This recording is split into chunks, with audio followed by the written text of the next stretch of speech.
Welcome to Pyramid Times. Myself, Veena Suruvu. I am a VP at Pyramid Times, and we have with us an amazing guest, Vishal Sri Paul. Vishal Sri Paul is a storehouse of many vidyas, branch of mystical techniques, knowledge that helps one in navigating their way to self-realization or liberation. His command over Varn Vidya, scriptures, Madhu Vidya, Sri Vidya, Maha Vidya, Astrology, Vaastu, Numerology, and various other vidyas that are rare and unheard of is unparalleled. As he often says, a true guru is the knower of all the secrets this existence could offer. Vidyas are a part of them.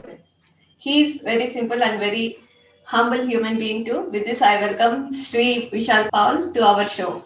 Welcome, Sri Vishal Paul. Yeah. So today's topic Yes. is going to be on spirituality and yoga. And what exactly is real spirituality according to you, Vishal? Okay. Veena, I'm happy and pleased that we're doing this interview, and it will bring light to so many of the spirit beings, like the word spirituality goes. And if we have to really understand spirituality, we have to firstly look onto the words. Like words are very important. Okay, words are like sound put into symbol. Okay, so every human being is one sound box. It's an audio box. So every audio box, it creates some sound, it produces some sound out of their mouth. So when they produce some sound out of the mouth, so that every sound can be put into some word. So if you look at the word spirituality, it comes from the root word spirit.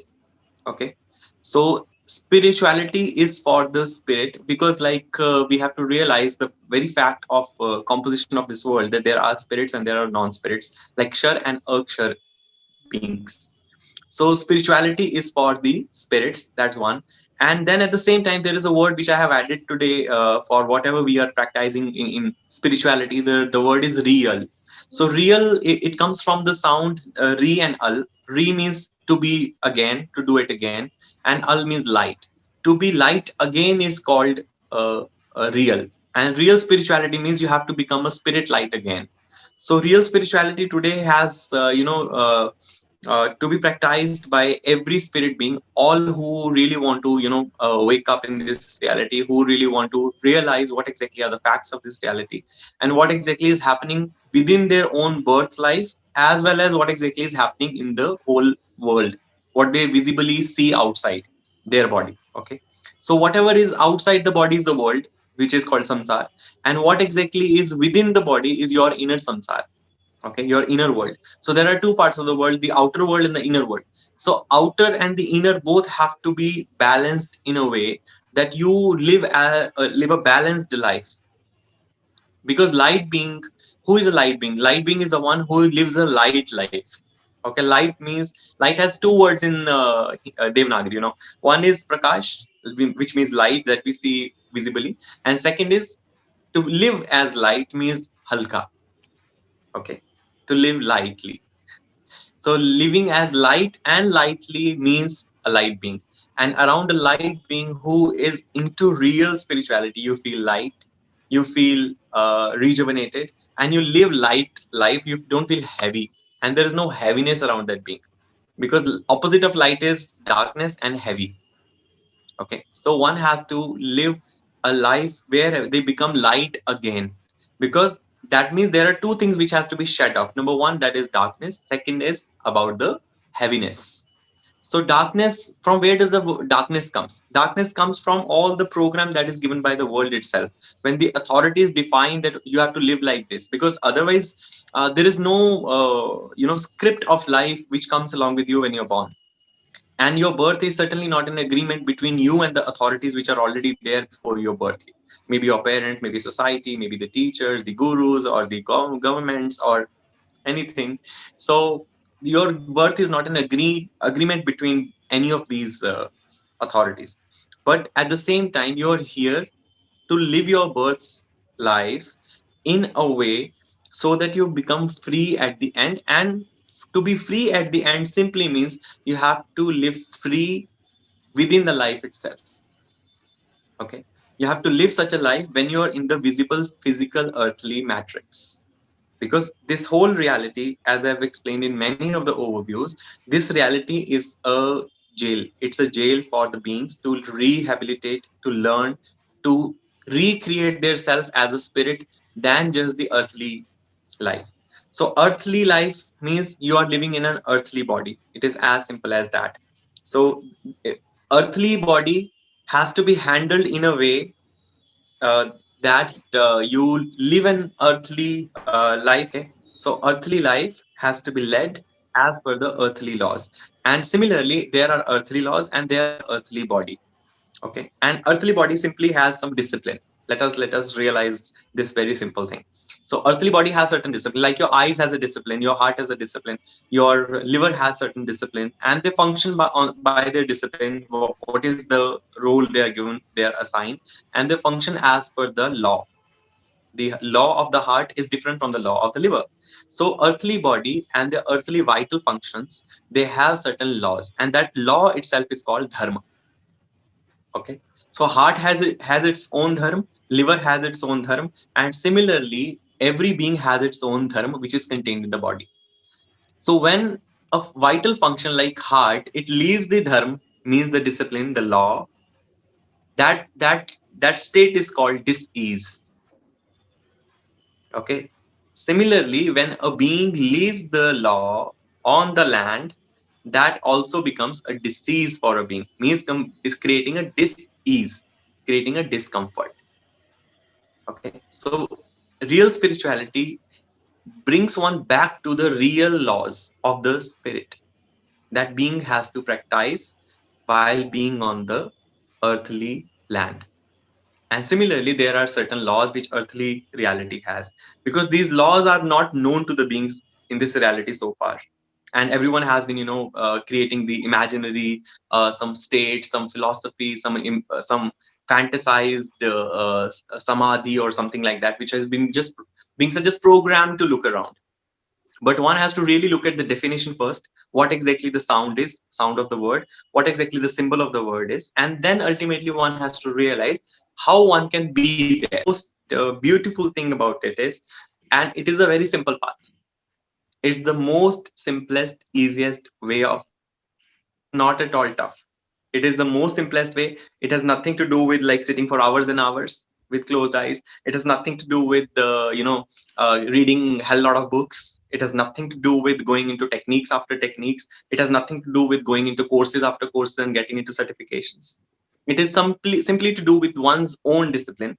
And truth is same for the whole spirit. Truth does not change for spirit to spirit, because the discipline, the law of the land does not change from being to being. But mastery for a being to being will change, because no two beings are same in this reality.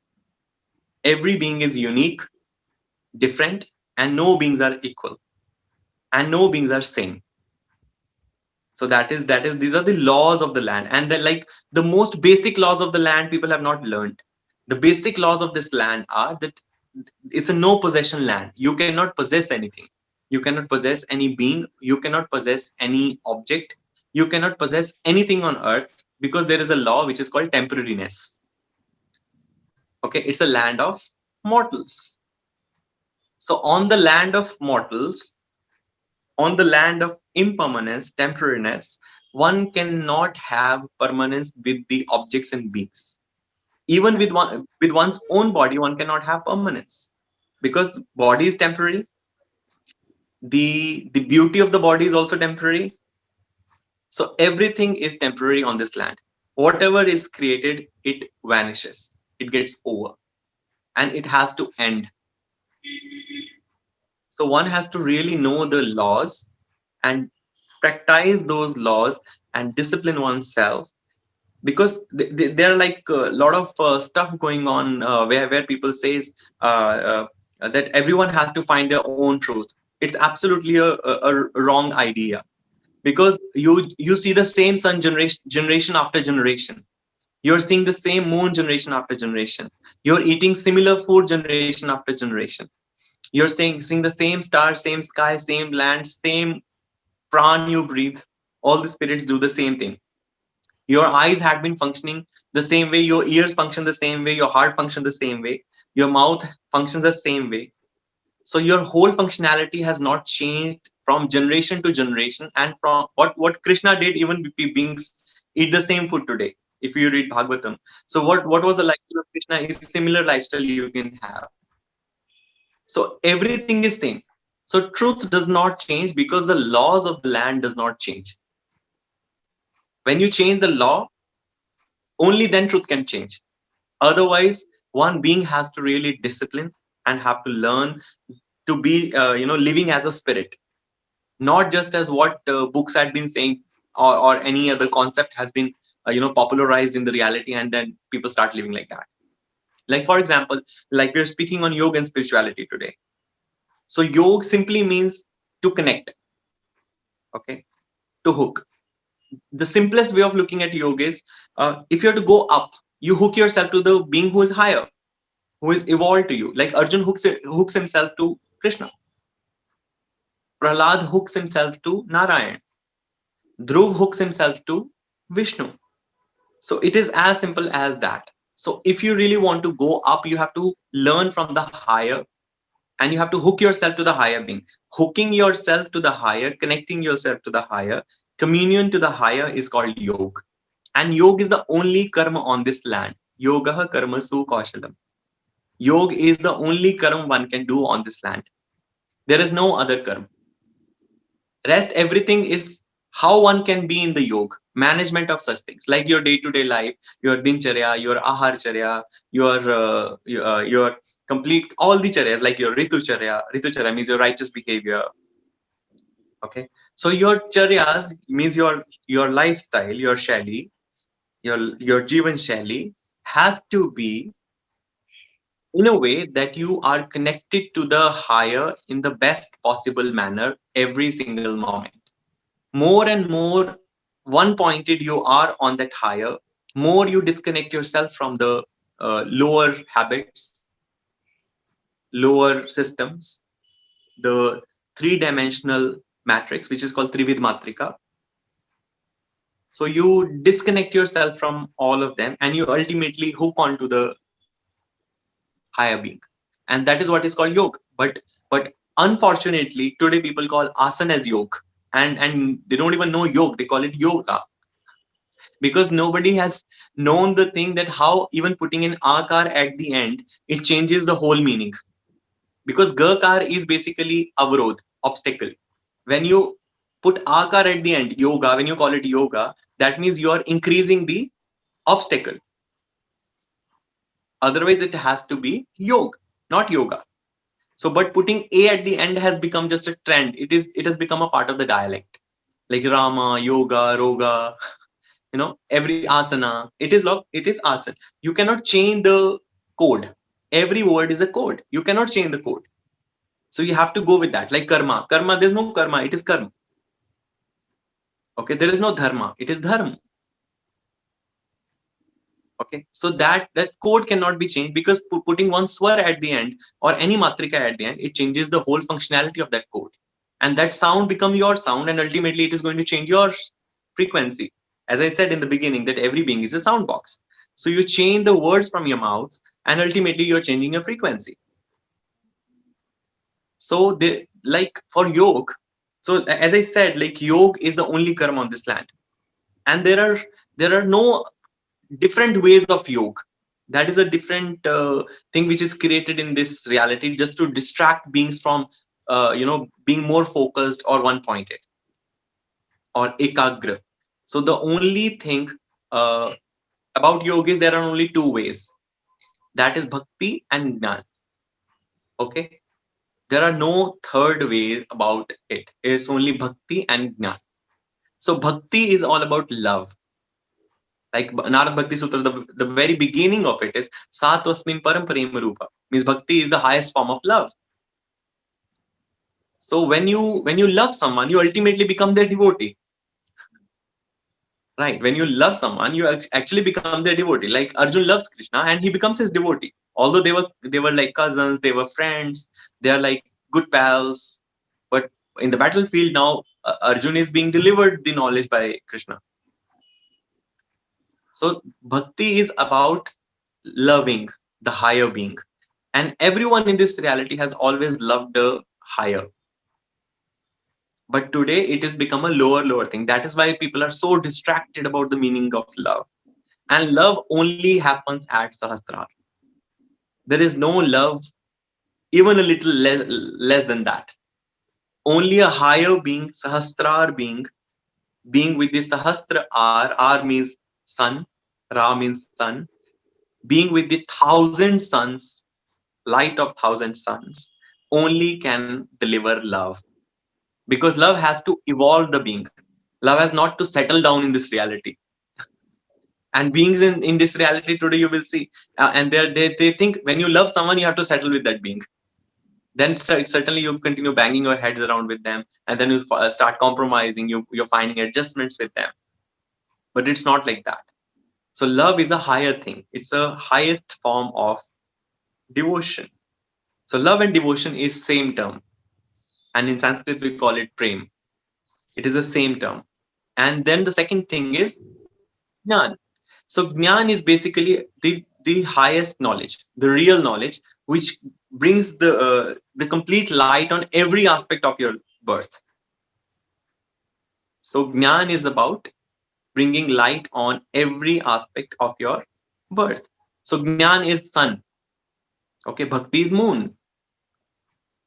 Okay, jnana is like sun. So it has to give sunlight on everything. So only a soul is Paramatma. Spirit means Jivatma. So a soul is the highly evolved being who can shed light onto every aspect of being's birth, and they can help them come out of the darkness. Okay. And bhakti is moon. Bhakti gives you peace. Bhakti gives you tranquility. Bhakti gives you the sheer joy of being with that higher evolved being. So Krishna is a highly evolved being who is in this reality, who has visited this reality. And now people go into different forms of bhakti. They have created different form of yoga, but there is only one yoga. There are no multiple forms of yoga. There's only one yoga, and yoga has two parts: bhakti and jnana. Asan is one way to balance yourself. Okay, so asan is a way to balance oneself, because asan has to be a comfortable asan. It has to be a sukhasan. So that is why, like I said, everyone here is a T being. That is why there has to be a teacher. So teacher means who works on the each T. T means your spine. This part is called T. And if the energy goes from shoulder and above, that is called the holy cross, the holy T. Okay. If the energy goes from here to here, it calls a holy T. And then the T has to be maintained. That is what even in the higher form of techniques, it is called the T posture. Okay, so T has to be maintained because T simply means the Madhya Nadi, Sushumna. So more and more one balances the body, more and more one is able to balance one's nadis, and one is able to allow the Sushumna to function, the Madhya Nadi to function. So first thing is body. First and the foremost thing is body. And there are, as I said, there are certain laws of the body. And the first and the foremost law of the body is that earthly body has to be given the earthly food. Okay. So earthly body has to be given the earthly food. So that is the first law. And then going forward, there are like further laws that body has to be maintained in the T posture. Like you have the V cleft here, which you call the lip cleft. This is V. This V. Everyone has to speak from this V always, so that you're always in the center. You're always focused. Your body is more balanced. Your speech is more balanced. So that is one has have to really practice first as basics and then move forward. And that only can work for the spirits. For the rest of the beings, it will not work, because they'll not be practicing. Because ultimately, the world that we see around today is all man. It is mansik samsara. It is mind, where people have believed a lot of things but not disciplined themselves. Whether it is about the body, whether it is about the speech, whether it is about the behavior. So this is what the spirit beings have to firstly learn and begin with. That is how one can begin with the real spirituality. Yeah, you have very wonderfully explained that, starting with how every human being has a sound. Like even recently, I was going through some article. Like even every organ of our body has a sound. Maybe every planet has its own sound. And you have expressed that we are also having the light bodies. So, do you say that we are made up of light and sound? What is the reality or truth in it? The first and foremost thing, like I explained, every human being, every body is a sound box, and there is some sound which comes out of you, and you have only two outputs out of your body. Okay, one is through the body action of the body, and the second is about the speech. So that only reflects in the you know uh, karma. Okay, what action you're taking through your speech, and the another one is through your hands or your body. Okay, so that is the only thing that is around this. And the light body or anything, light body comes like soul. I as I've said. So beings here are to firstly learn to evolve and progress, because the concept that every being is a soul is absolutely not a soul, and every being is a spirit. Firstly, we have to learn to call a spade a spade. Okay, a jivatma cannot be called a paramatma. You call the jivatma as jivatma. So everyone here is a jivatma, and they have to learn discipline and progress to be a paramatma. Paramatma means super soul. Param means super, atma means soul. So here you see, what you see is spirit. Spirit means jivatma, body plus some element of soul, which is not fully blossomed, and which has to firstly blossom as a complete flower. So light means, as I said, light means a light being. That being only be a soul, just like sun. Okay, so Krishna is a soul, Arjun is a jivatma, spirit. So that is what Krishna teaches Arjun in the battlefield, one on one, without any certification, without any course, without any workshop. He teaches him how one can evolve from jivatma to paramatma. At the level of paramatma, one becomes a light being. Before that, they have a light seed. Only the spirit has a light seed, not all. Only the spirit, which means Jivatma has some part of Ansh of Atma, but it has to become a soul. Soul, the word soul, SOL, it simply reflects to the word sun. So, how many beings do we see around the world who are actually uh, full of knowledge like sun, who can bring light to every aspect of the birth, who can bring light to every aspect of this reality, and who all have actually solved the puzzle of birth, and they know that there are matrices which are functional.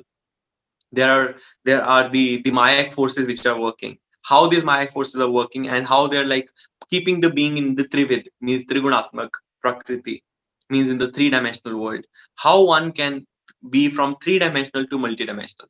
So that is the aspect of soul. A Jivatma means it's a baby spirit which has to turn into a soul. Yeah, you have very wonderfully put it, Vishalji. And what is the significance of vidyas in spirituality? Okay. So the word Vidya, it has a root like vid. Okay, vid means knowledge.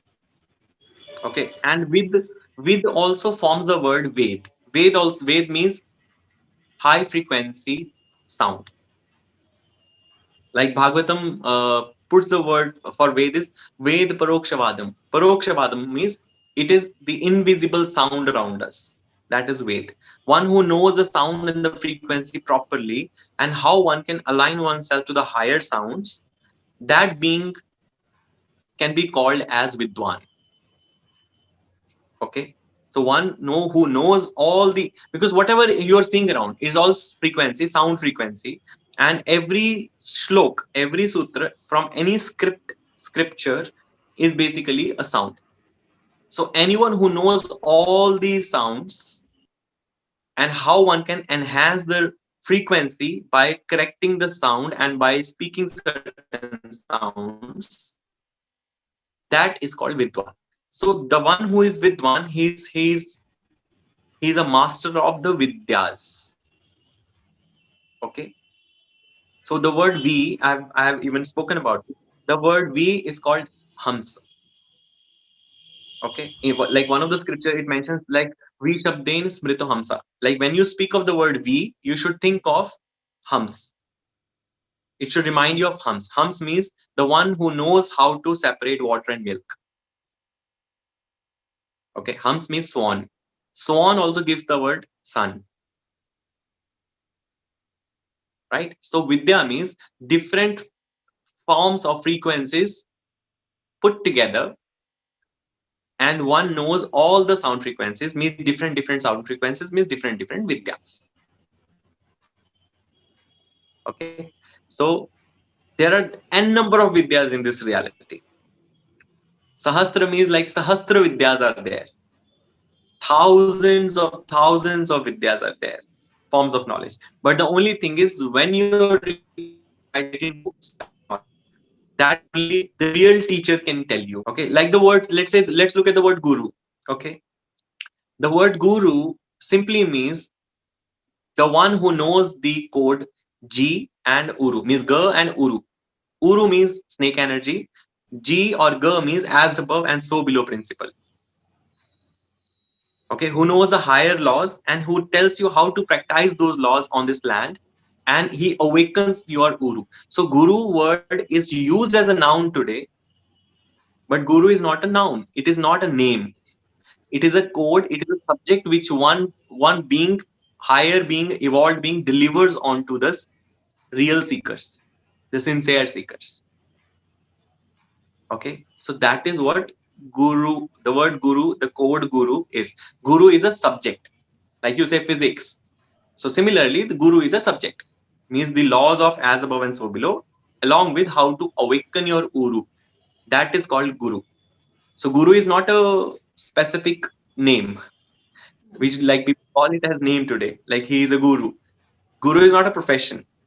Okay, who teaches you to be a guru, the laws of G and Uru, that being is called as guru today. But guru is a subject, it's a law, it's a complete set of all vidyas put together, because as above so below means you have to learn many vidyas. You have to navigate yourself from like subjects, different subjects, and then the final subject of Uru, which is about Madhu, which is about Som, which is about nectar, which is about how your Madhya Nadi can function. Okay, so this is about it. So vidyas, like the Varn Vidya, like you mentioned in my introduction, that there is something called Varn Vidya. So Varn Vidya comes when a being is at Sahasrar. Okay, so that is the clear symbol, clear signification, and clear trait of a being at Sahasrar to whom Varn Vidya appears, is downloaded. Okay, to whose conscious Varn Vidya comes is a being at Sahasrar. Like Lalita Sahasranam gives a shlok. It says, Sahasradal Padmasta Sarva Varno Pashobhita. Means when the Uru energy, it is awakened at Sahasrar, it is beautified, glorified by all the Varn. Okay, so Varn Vidya, that is the clear indication that being is at Sahasrar. If there is no Varn Vidya, then being has to be, looked at again. Because there are so many teachers, in this world. So many teachers, and everyone talks of, Sahasrara. And Sahasrara is absolutely not a center, because people call it a chakra. Sahasrara is not a chakra. There are only Shat chakra. There are only 6 centers. And 6 centers are like the milestone. Sahasrara is the goal. Destination is never called a milestone. Yeah.